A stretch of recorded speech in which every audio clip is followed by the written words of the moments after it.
Well, Watson, not looking so good. Whose fault is that, Holmes? If you hadn't shown me your masterpiece in clay... Some actions have much larger repercussions than would be assumed at first glance. Listen, Watson, in a few minutes I will leave Baker Street in order to meet Jack the Ripper and put an end to his crimes. Beforehand, I want to go over all our discoveries to assure myself that everything is clear. Jack the Ripper?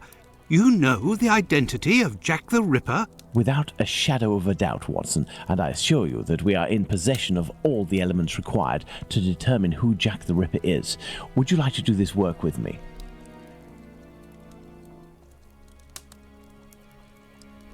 Well, we are still missing certain information in order to finish this investigation, Watson. Alright then, this is the last time we will be doing this.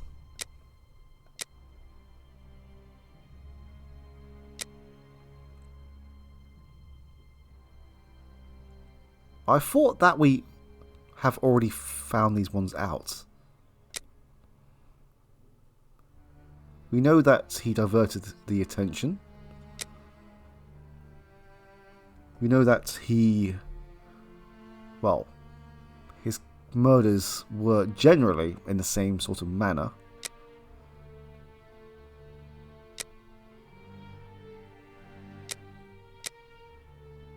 And we've already established that it is the same person. And we know that he is a strong man, so...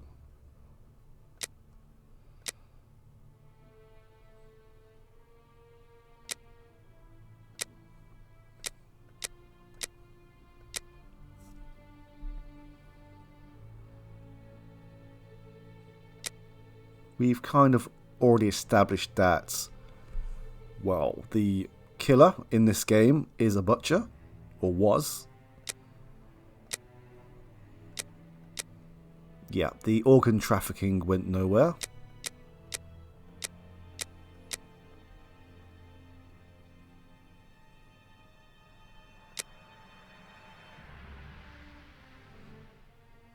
He didn't exactly hesitate.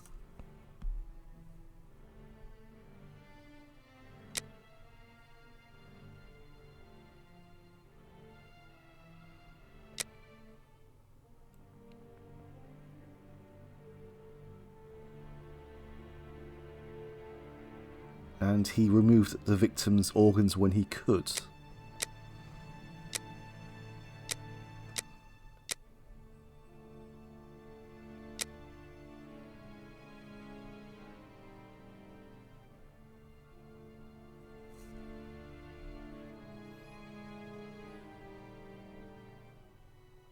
We've kind of already established that it was not a ritual. And I don't believe he knew the victims before he murdered them.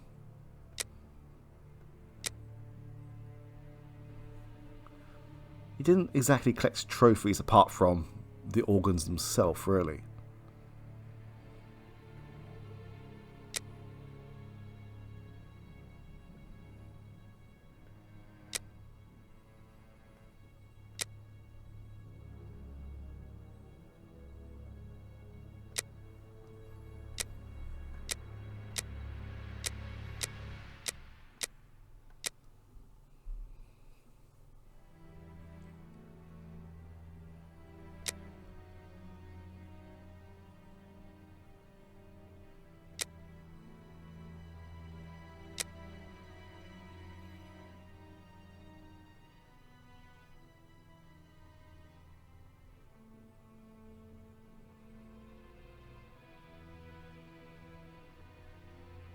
Can this actually be verified? Or is this just an assumption?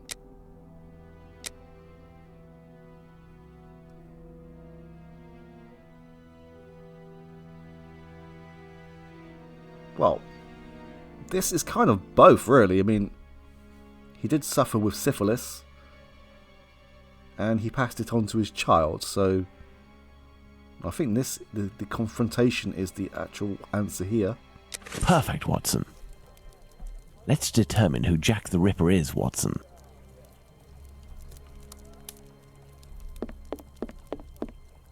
Thus, we have 5 suspects. Let's add the elements that correspond to each of them. We have 5 suspects, but Walter Sickert we didn't actually see, and well, we haven't seen him for quite some time actually. James Hardiman we know is a butcher and we've seen his meat, shall we say. Abraham Solomonovich, we have no real reason to suspect him as such. And Dr. Francis Tumblety, he is a viable suspect, but I don't think we can pin him to this case just now. Now, this whole Jacob Levy, don't get me wrong, there is a lot of strong evidence to suggest that he was the Whitechapel murderer. And I'll link in the threads and in the video description a couple of very interesting links where people have actually pieced together a lot of compelling evidence. But officially no one has actually pinned the murders on a specific person. And as much as there is a lot of compelling evidence towards Jacob Levy, I'll keep this short because you want to see this game in action. If you want to, as I said, I'll post links if you want to read further. But I do think this game is, you'll see for yourself, this game is a very matter of fact as saying that this is the killer. And that's that. Rather than saying, well, there is strong evidence to suggest that he is the killer. This game is a very matter of fact in its answer. But anyway, I'll shut up. Let's carry on. So,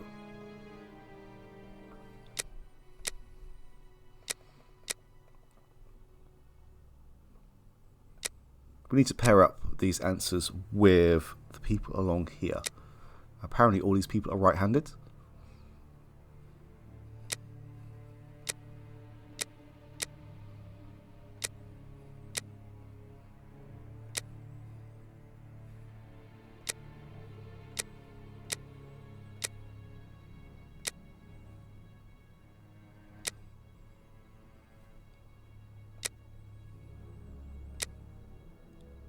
Did Abraham have a score to settle?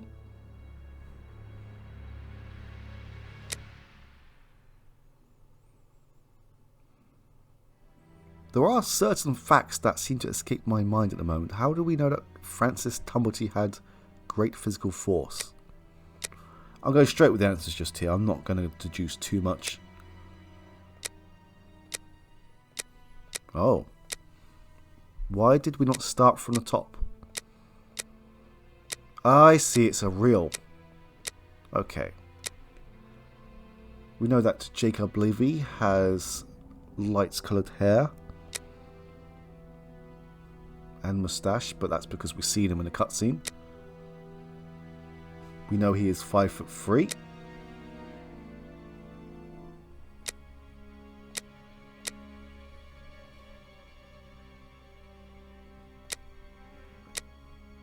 Oh.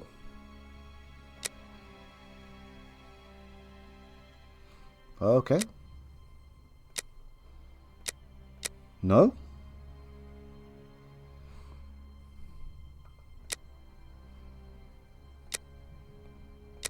The answer sheet that I have is wrong.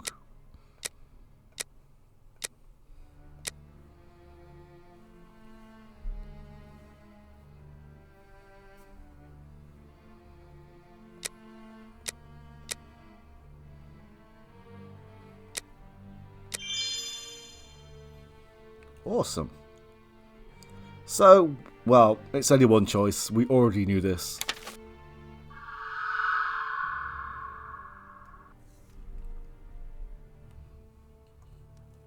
And there you go, Watson. Jacob Levy, Jack the Ripper. Fantastic, Holmes. And terrifying. But some aspects of this case are still unclear, at least for me. For example, Watson? Why does the man only kill prostitutes? The man kills prostitutes because he blames them for the misery of his life. He must have frequented them assiduously, and, during these nocturnal visits, he contracted syphilis, which he passed on to his spouse, and via her, at least one of his children. He is an angry man in despair following a mistake that cannot be fixed. Why does he only kill such miserable prostitutes? He never had the means to afford prostitutes of higher standing than Nichols, Chapman, and the others. At one point in his life he was forced to steal to make ends meet. This indiscretion cost him dearly. He was imprisoned and exiled from his community. He had frequented low-class prostitutes, thus it was they who infected him, and they who must pay. But why did he remove the organs? To take vengeance on his own community, which rejected him and had more success than he. He is a man who bore the burden of a sinister reputation, that of a thief and a madman, because of his internment. So he took his vengeance in the most cowardly and horrific manner imaginable. He rubbed his knife on the uterus of a sick prostitute before using it. He passed Edow's kidney off as a veal kidney. Why did he disfigure the faces of the last two victims? Revenge yet again, Watson. This is what you did to my child. You will suffer the same fate. And the piece of apron and the message at Goulston Street? The only reason to have placed the piece of apron, incriminating the message and attracting attention towards himself, is that the people that Levy holds responsible for his arrest live in this building. The butcher's where he committed the theft is found in Goulston Street, and the majority of the butchers who denounced him surely live close to their workplaces. But finally, Holmes, why didn't his wife or anyone else notice anything? His wife has many children and must be very busy. The man is a butcher, which must facilitate things when one is questioned by the police in the street and must justify the bloodstains on oneself. Furthermore, butchers often work during the night as the meat must be sold fresh each morning. His nocturnal absences were easily justifiable. Finally, he works in the butchers or slaughterhouses. Nothing could be more simple than slipping a kidney in here and using a knife oiled with human blood there. This story is frightful, Holmes. Indeed, Watson. Lies, infidelity, venereal disease, murder, mutilation, and finally cannibalism. A complete anthology of what humans at their most vile are capable. Let's go at once to Whitechapel and put this madman where he can do no more harm, Holmes. Let's, Watson.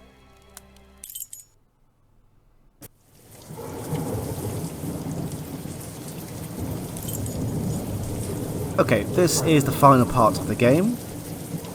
I believe that I have said plenty already. I will let you all make your own mind up on how this all concludes. Either way, enjoy, and thank you for watching. I do believe we are not alone. I hope these men won't prevent us from passing. Me? No. But you, yes, Watson. Your journey ends here tonight. Pardon? You're sometimes a little hot-headed. Moreover, Mr. Solomonovich has a few things to tell you. I won't be long. You can come in, Mr. Holmes. He's waiting for you inside. Everything was organized according to your instructions. I don't know how to thank you. Later. Dr. Watson is awaiting an explanation from you.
Hello, Watson. Holmes, have you the slightest idea what you are doing? I think so, Watson. Leaving this bloodthirsty pervert at liberty and hiding his existence from the London police? What folly! Certainly, the police will never find their man, but with so many men deployed, this affair will indirectly have a benevolent effect on the crime in the vicinity. But Holmes, wait! Justice hasn't been served, and we are accomplices to the fact. Justice? But I don't serve justice, Watson. I serve truth. And incidentally, I serve my country, and I don't think that I have ever served it better than today. Imagine if after months of terror and a murder as abominable as that of Miller's Court, we deliver to the English people a man of the Jewish faith, a journeyman and head of family as the guilty party. A man who forced members of his own people to eat human flesh. All of this contained tension would have exploded in a myriad of anti-Semitic acts which would have thrown Whitechapel into a rage of fire and blood. And this man's family, who are completely innocent and have suffered more than their lot, would have been the first in the line of sight. Should we condemn an entire people to shame and promise them 1,000 wounds because one of their members committed an unmentionable crime? Neither I nor you have the right to do so. Jacob Levy, Jack the Ripper, is now in the hands of his own people. I have complete faith in Mr. Solomovich and the members of his community who, I remind you, courageously helped us. They took great risks and acted with the most salutary discretion.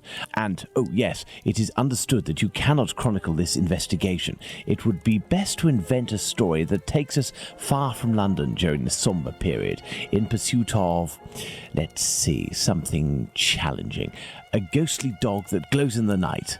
Don't be ridiculous, Holmes. But what will happen now?